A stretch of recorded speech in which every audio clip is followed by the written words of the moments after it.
Here are tonight's Lotto Texas winning numbers.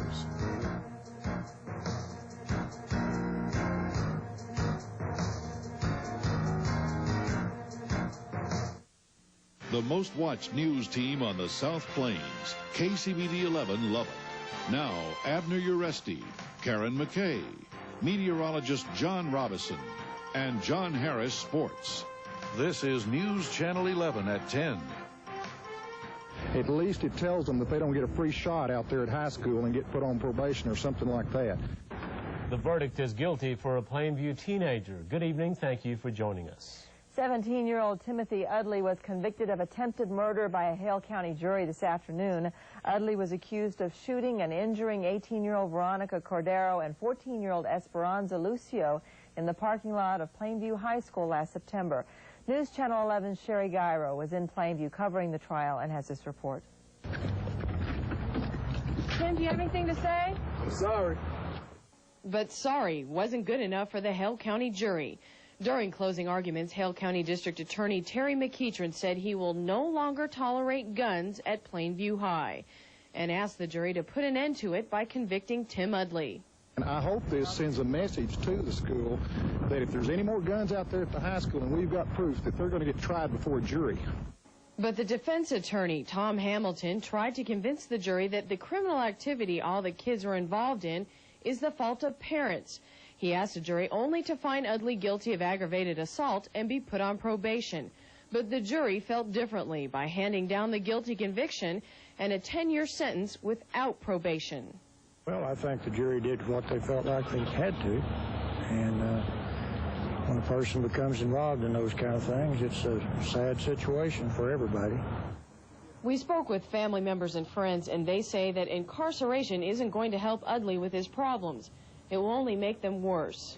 I don't necessarily conclude that justice was administered. I think we need to deal with the reality that we do have a problem in this community. And in all instances, incarceration is not the solution. We got to face that reality. Sherry Gyro, News Channel 11. Udley still faces another attempted murder charge from the same crime, and Kevin Polk, another suspect with the same charges, awaits his trial as well.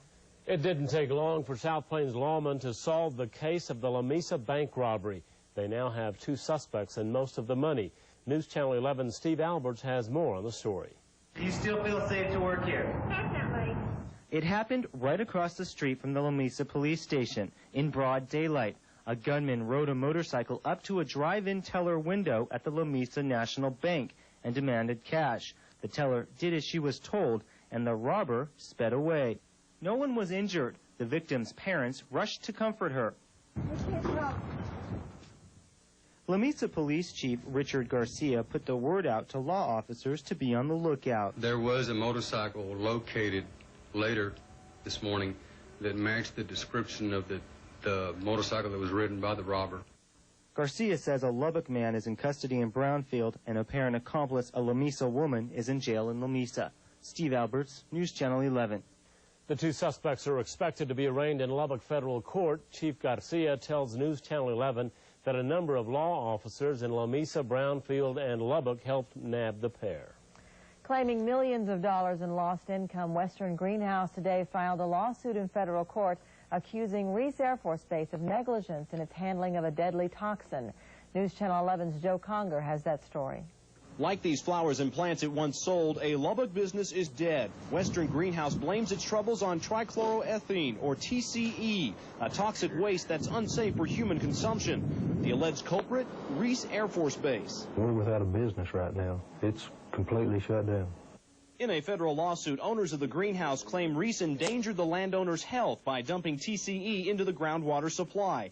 Testing has revealed the chemicals sometimes reach levels 65 times greater than acceptable by federal standards. That groundwater was pumped into wells and used to water the plants at the greenhouse, and that's where the trouble began. Our liability insurance was canceled because we were using the water that was contaminated to water our plants. As soon as our liability insurance got canceled, our workers' comp insurance was canceled. We lost about 40% of our sales that required that we have products liability to deliver to them.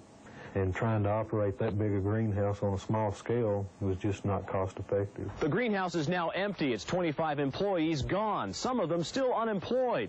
This $1 million a year business suffered one mistake. It was located too close to a federal facility that at one time dumped toxic waste. Once officials notified the greenhouse of the contaminated water supply, efforts were made at negotiating with the U.S. Air Force, to no avail. And now, more than a year later, owners of the greenhouse are seeking $4.5 million. Joe Conger, News Channel 11. The suit claims officials at Reese knew of the contaminants a decade ago when the base switched its water supply from its own wells to the city of Lubbock's water. Base officials refused comment on the lawsuit. Meanwhile, the city of Lubbock is on the lookout for potential dangers to local water.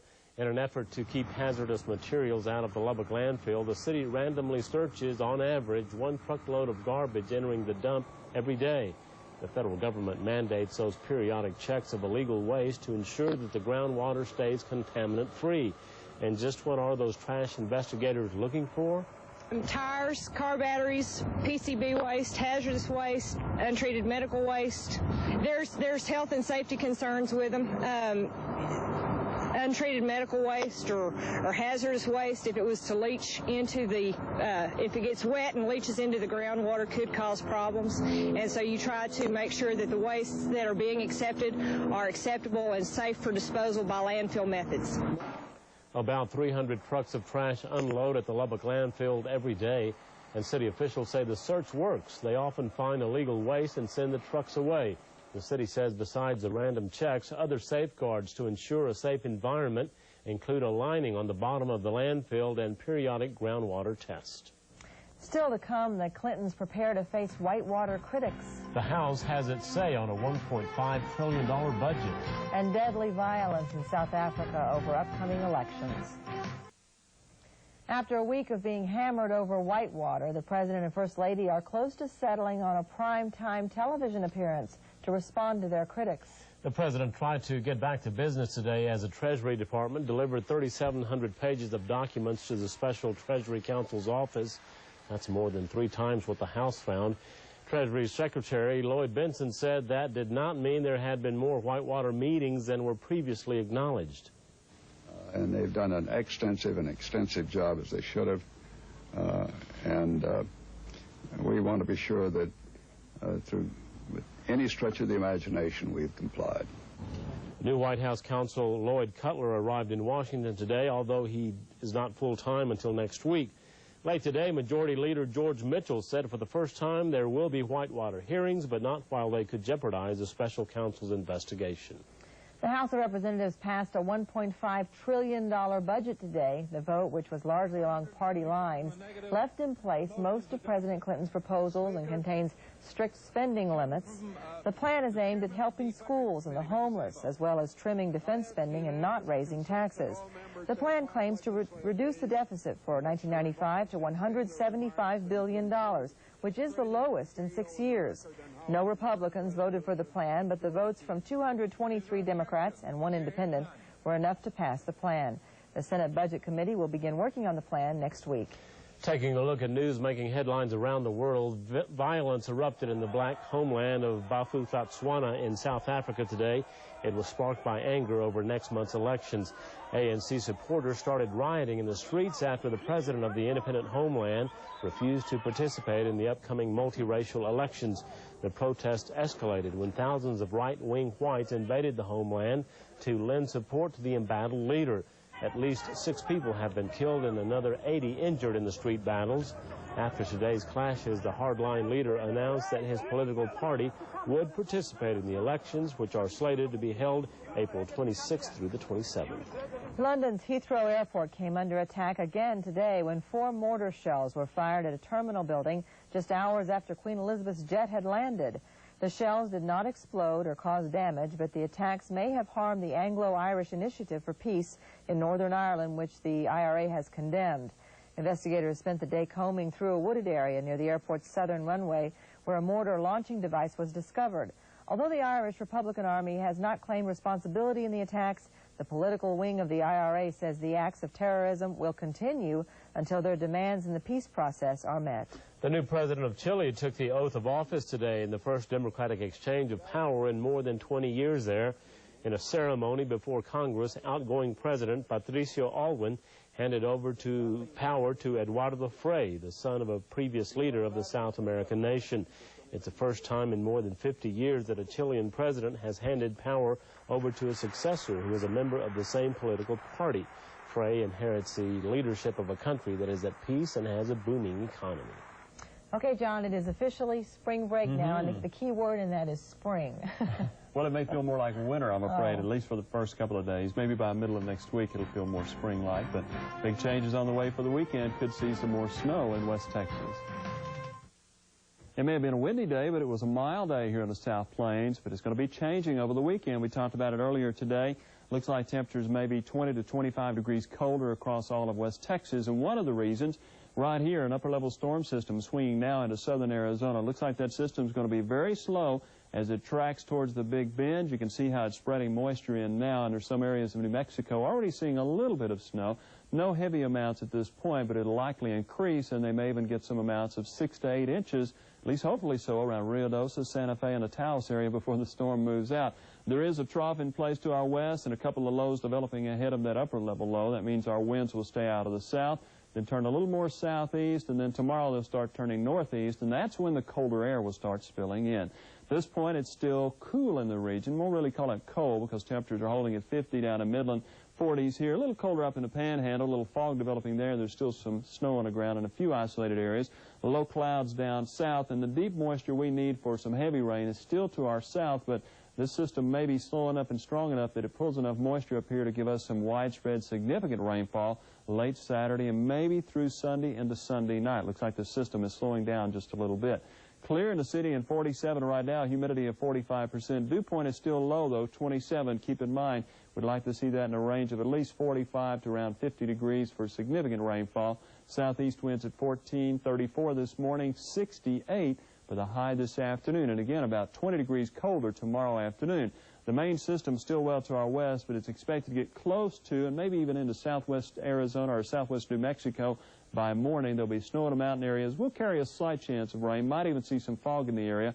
Lows generally in the 30s in the north, 40s on the South Plains, 50s to our east. As the day progresses, look for that system to start drifting into southern New Mexico. It'll be close enough. It'll spread the chance of rain all the way over to Dallas-Fort Worth, down into the hill country. Could even be some thunderstorms mixed in with that rain and a slight possibility of severe weather down along the coast. But I think all in all, it may not be hot enough for severe weather to be widespread at this point. There may be some areas of rain changing over to snow in the Panhandle, and as I mentioned, there could be some isolated areas of heavy snowfall in the mountains of New Mexico. Then the system's going to be very slow and deliberate in its movement. The models tonight, in fact, look like it may stay out to our southwest, which in turn will keep us cloudy and cold all day Sunday and may even bring some snow down to the northern South Plains, but kind of a question mark as to whether or not that system's going to move into the Big Bend or not. We have two computer models, and they don't seem to be agreeing at this point on what the storm's going to do. So we're going to call for cold, wet, maybe rain, snow in the South Plains, maybe some accumulations in the Panhandle by Sunday, really late Saturday into early Sunday. Rain in central Texas, 50s, and rain all the way down to the Texas coast on Sunday with 50s there as well. So in the morning, anywhere from 46 Seminole to around 46 to 47 in Snyder, 41 in Matador, 39 to 36 in Littlefield. Notice how the temperatures will actually be getting colder tomorrow afternoon. Maybe relatively cool in the morning, then much colder as we go into mid to late afternoon hours, especially northern areas. So 35 Littlefield by late afternoon, 34 in Matador, around 53 in Snyder, 54 in Seminole. And these warmer temperatures here will occur early in the afternoon, if not by noon, and then temperatures will start falling across all of West Texas. Same story here in Lubbock. We're going to call for temperatures in the 40s in the morning, may even make it up to the mid-40s by noon. But once our winds turn more to the east-northeast, then the temperatures will start falling, and wind speeds will continue to be quite strong tomorrow, 15 to 30, and we will likely be into the 30s by 5 o'clock. It'll continue to be cold tomorrow, 39 to 45, and again at 45 may be occurring midday. Colder tomorrow night, low 30s Sunday night, chance of rain, snow mixed on into Sunday, and continued cold Sunday. Some relief maybe Monday and Tuesday. All right. Thank you, John. And still to come, monkey business that could boost the tourist trade. But first, here's Dr. Duke with what's coming up health-wise. I'm Dr. Red Dew. I want you to meet a courageous man who survived a massive burn. Healthwise, a common test for pregnant women is the subject of some concern among officials at the Centers for Disease Control. It's called chorionic villus sampling, or CVS, a simple test which can spot birth defects as early as 9 weeks into a pregnancy. It's ironic, though. According to the CDC now, mothers who undergo CVS to detect birth defects run a slight risk that their children will be born with underdeveloped fingers or toes. Now, that risk, 0.03%, may sound minuscule to you and me, but government officials say doctors will want to provide those new figures to those patients who are trying to decide about testing a fetus for birth defects. It's happening more and more today thanks to modern medicine. Patients who've suffered severe burns pull through their tragedy and get on with their lives. Tonight, Dr. Red Duke introduces us to one of those survivors. As a result of advances in critical care, infection control, and skin grafting techniques, many are now surviving massive burns that used to be fatal. However, the road to recovery is long and tough, and there will be some permanent scars, as 58-year-old Harold Barron can tell you. You can work through it, and you won't ever be what you were, but it's something that you can learn to live with. Harold was set on fire and blown 300 feet when an oil storage tank exploded. A friend came to his aid and called for help. He was unconscious for 2 months, not expected to live in the Herman Hospital burn unit. Finally, he woke up to face months of painful rehabilitation. I had a 135% chance of not making it, but they didn't tell me that, so I kept trucking. His recovery has been verging on the miraculous, in my opinion. But he not only has survived, but he's gone on to be rather an example of successful rehabilitation. Harold loves to rope, but the scars prevented him from closing his hand. After months of determination and painful therapy, he's roping again. He's also learned to cope with the disfigurement of his scars. And to what does Harold give credit for his recovery? It was just a desire to live, I suppose, that made me work at it. To be honest with you, I contribute a big part of it to prayer. There's really not much more that I can add to Harold's story of recovery. At the University of Texas Health Science Center in Houston, I'm Dr. Red Dew. And still to come, some of King Kong's relatives take over the Empire State Building. But first in sports, the Tech teams work on a clean sweep in today's tournament play. Derek Daniels sitting in for John Harris tonight, and it's getting close. It's very close, and unfortunately close to over for the Tech men in Dallas right now. Tonight, the Texas Tech men tried to make it a clean sweep for the Red Raiders during the Southwest Conference tournament. Early on, James Dickey with a look of concern, and for good reason. A&M was doing very well, but Mark Davis with a three-pointer. He had 16 at half. But A&M comes back, the steal here, and they are on the run. David Edwards off and running the pass to Murray, and he gets the basket. A&M led throughout most of the first half. Lance Hughes begins the comeback, though. A three-pointer, bringing the Raiders within 4 at half. They were down 39-43. In the second half, Coy Smith taking control with a rare 4-point play. He gets the foul and the free throw. Darvin Ham taking control inside. He gets the slam dunk. But now with about 2 minutes left, it is A&M 76, Texas Tech 69. And in tonight's other semifinal game, the Texas Longhorns tried to make it another Southwest Conference final. Albert Burdett with a nice turnaround for 2 there. But Rice won't back down. They hang in. Adam Peaks with a three-pointer to bring the Owls within 8. However, Texas just a little too strong tonight. B.J. Tyler with the bucket. Texas wins this one, 101-89. So that sets up tomorrow's men's Southwest Conference tournament final. Right now, it looks like it'll be Texas A&M versus Texas. That game is set to start at 4:30 tomorrow afternoon. In the women's bracket, the Texas Tech Lady Raiders were trying to make it a third straight Southwest Conference championship. This afternoon, they got the Mustangs of SMU. Our John Harris is in Dallas and has more from Reunion Arena. For the third straight year, it'll be Texas Tech and Texas in the finals of the Women's Southwest Conference Postseason Classic. Lady Raiders advanced by pounding SMU in the semifinals Friday afternoon. Noelle Johnson's three-pointer put Tech ahead to stay early on as the Lady Raiders beat SMU for the third time this year. Noelle finished with 23. Connie Robinson led the way with 26 as Tech put the game out of reach by halftime. Micah Atkins also in double figures with 16. 16. Tabitha Truesdale had 12. And Marcia Sharp pleased with the team's 26th victory of the season. John, I think we're getting closer to the focus we want for postseason play, and I think that that's something that we talked about a lot after the TCU game, that it was really important that we focus in and be ready to play a championship level team today, and I think that that's what we did. I really felt good about the way that we approached it. And come Saturday, the Lady Raiders will be right where they wanted to be when the season began, playing in the finals of the postseason tournament. We sat down and made some goals. You know, we made those short-term ones and the long-term ones, you know, and this is one of the short-term goals that we made through the postseason classic with a win. We challenge everybody. We want to come out and we just want to play good against everybody, whether it's Texas, A&M, TCU, or anybody. We got to stay focused the same way. Lady Raiders over SMU, 99-78. From Dallas, I'm John Harris, News Channel 11 Sports.